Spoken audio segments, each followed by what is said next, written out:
Everybody's Charles, your hobby hero, and today I have my personal top 10 favorite Spider-Man covers. But before we get started, make sure you hit that subscribe button down in the bottom corner. I do appreciate it. I'll put out regular content about the hobbies that I love the most. Today I'm going to be talking about one of my favorite things to talk about in the hobby, which is Spider-Man. He has had a ton of memorable covers throughout the years, and these are going to be my personal top 10 favorites, with a few honorable mentions towards the end. I'll tell you a little bit about the cover and why I like them so much, but without further ado, let's go ahead and jump right in.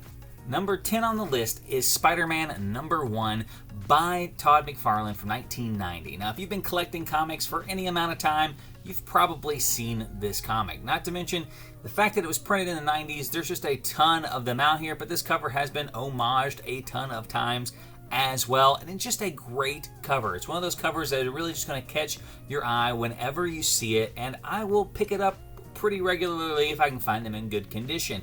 Now, this book has no real key in it other than it's a number 1 and it's a Todd McFarlane cover, but that alone has kept it a pretty healthy premium even though the print run for this particular book is extremely high. Number 9 on my list is Web of Spider-Man number 32 from 1987 by Mike Zeck. Now, this is part of the Kraven Last Hunt series.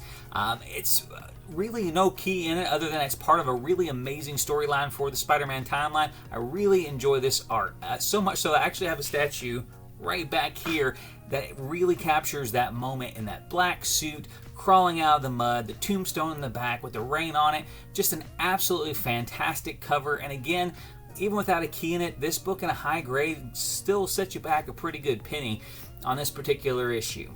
Number 8 on this list is Amazing Spider-Man number 529 from 2006 by Brian Hitch and Laura Martin. Now, this is the debut of the Iron Spider suit that we have seen in the newer version of the MCU Peter Parker Spider-Man, gifted to him by Iron Man. He brandishes this suit at the beginning of the Civil War. It's a very tech-heavy suit, one of my personal favorite suits that comes out there, and I do collect the first appearances of the different suits of Spider-Man. This particular one I think has an amazing cover that really just highlights that suit, and again, a personal favorite of the many suits that he's worn, and one that stuck around pretty much through all of Civil War as well. So it has a pretty long longevity as far as Spider-Man suits are concerned. Number 7 on my list is Amazing Spider-Man 151 from 1975 by John Romita Sr., who is one of my favorite, if not my favorite, Spider-Man artists.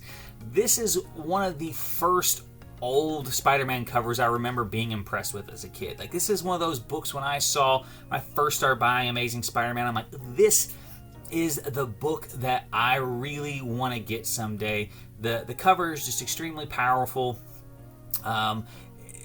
Kind of to go hand in hand with this one and Amazing Spider-Man 33, which is an old Steve Ditko cover. Both of those books really have a lot of the same imagery. I probably lean more towards the John Romita just because of my preference for his art style, but both of these covers really just made an impression on me as a young collector, and I always wanted to have them, and they were kind of the epitome of old Spider-Man books, more so than ASM number 1 or any of the other keys maybe that are in those areas. These covers really just jump out at me from my childhood memory as far as Spider-Man covers go.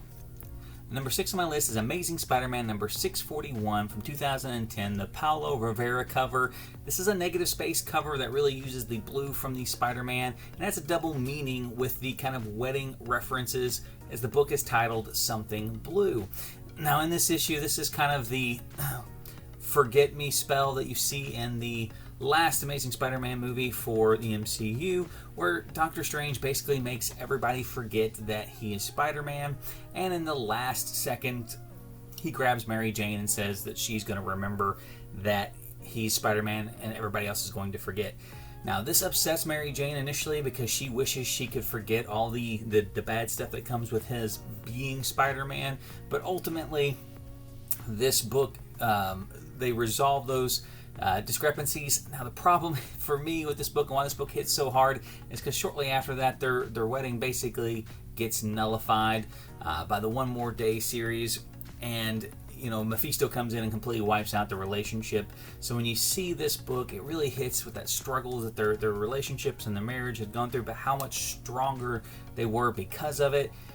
And then Marvel comes in and just completely erases that relationship from history, which when we fast forward to now and they're still not reconciled, that relationship, it just makes this book hit that much harder. I stop every time I'm going through my collection to see this cover to appreciate how beautiful it is, and just to think about all the imagery and the use of colors that's in this book, which makes it number 6 on my list. All right, number 5 on my list, and one that might surprise people that it's as low as it is on this list, is Amazing Spider-Man 300 from 1988, another Todd McFarlane cover. This is the first appearance of Venom, or second appearance of Venom, or maybe some even consider it the third appearance of Venom.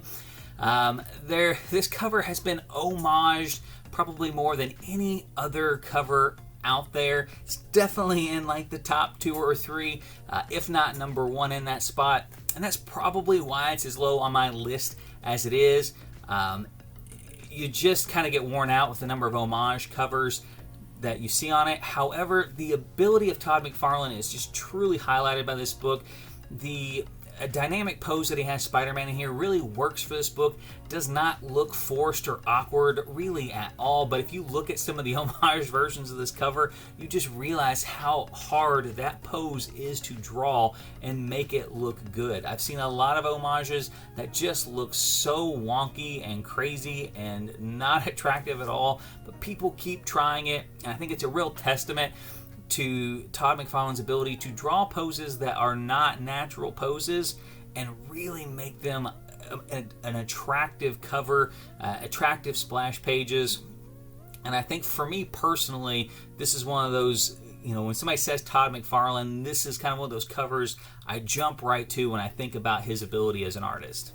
Alright, another one that's on my list, and if you've watched the channel, you've heard me talk about this book a ton of times, is Web of Spider-Man number 1 from 1985 by Charles Vess. Now, there's nothing significant about this book. It is a number 1 for, I think, maybe the 4th Spider-Man series at that point in time, but that painted cover is just fantastic. He's posed up there over the gargoyles. You've got the white smoke and the black contrast. You've got the light of the moon shining over his black suit, which really just highlights and accentuates the detail that you don't see a lot of times with the black suit, because it's black, so a lot of times it's just black with white eyes and the white logo. And this one really gives it some definition. It's just one of those covers that absolutely pops whenever you see it. And it is a book that I have been looking for, and almost impossibly hard to get this book in a 9.8. But it is one of those books that I have in my PC, I will always have in my PC, and always looking to upgrade the copies that I do have.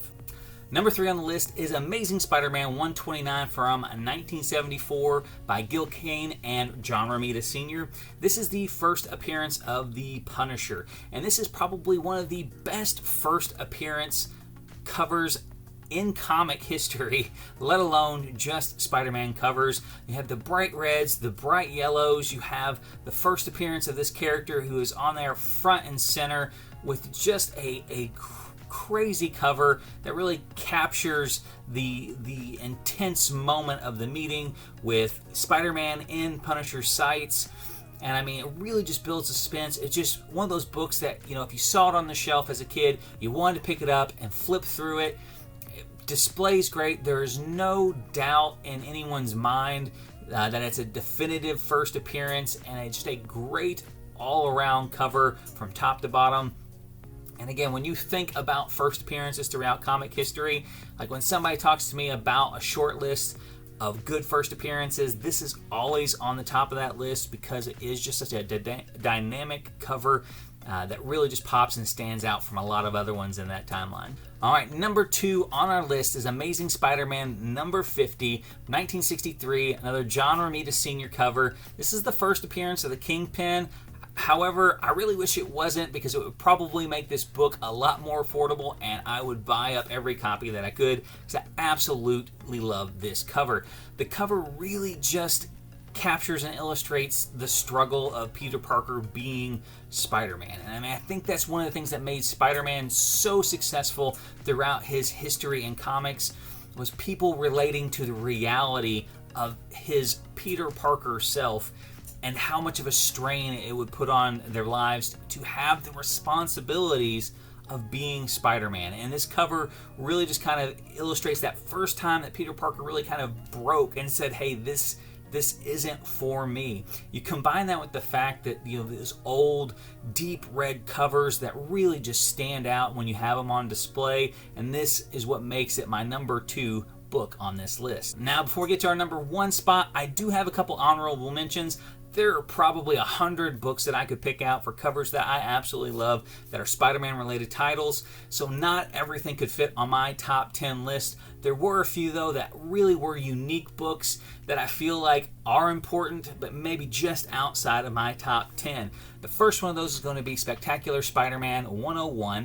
It's a 1985 John Byrne cover, and it's that black and white contrast, and it really, whether he meant it to be or not, ended up being kind of that negative space type of cover.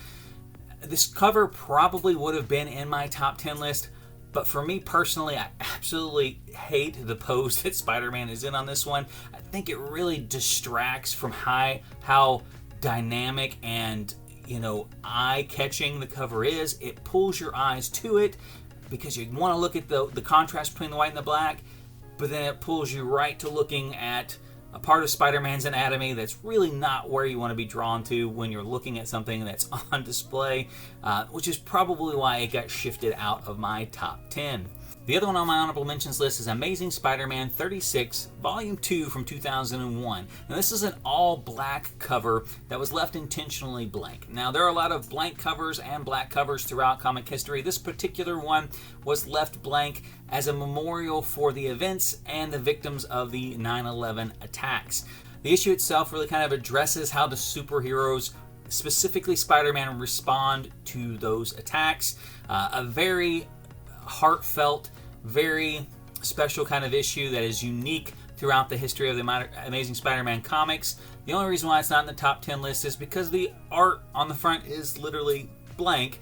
But again, it's there for a purpose. It's there for a reason. It has a lot of meaning behind that blank cover, which is why it makes my honorable mentions list for this video. Now, before we do my number 1, if you like this video, please take a second to hit that like button. I do appreciate it. And let other people out there that like lists like these find this video easier. Now, for my number 1 issue for Spider-Man covers, that's going to be Ultimate Spider-Man number 160 from 2011, the Joe Quesada variant cover. Now, this issue is the issue where Ultimate Peter Parker dies. And it has Ben and Peter walking off into the distance afterwards. This is probably the most emotional I have ever been, ever reading maybe anything. Peter Parker was one of my favorite characters, one of the best Ultimate Universes that they had designed, that really streamlined a lot of the processes, really renewed a lot of the things that would have made Peter Parker significant back in the 1960s to that crowd of readers, really kind of modernized those concerns. Absolutely loved it. The character had fought absolutely tooth and nail throughout the end of the Ultimate Spider-Man run, and to see him pass on the last panel and then to close the book after you finish it, to see this cover would just absolutely brings tears to my eyes still to this day. It's one of those characters where I think the only thing that helped me get through it at that point in time was just thinking, hey, they're not going to leave this character dead. He's too good of a character.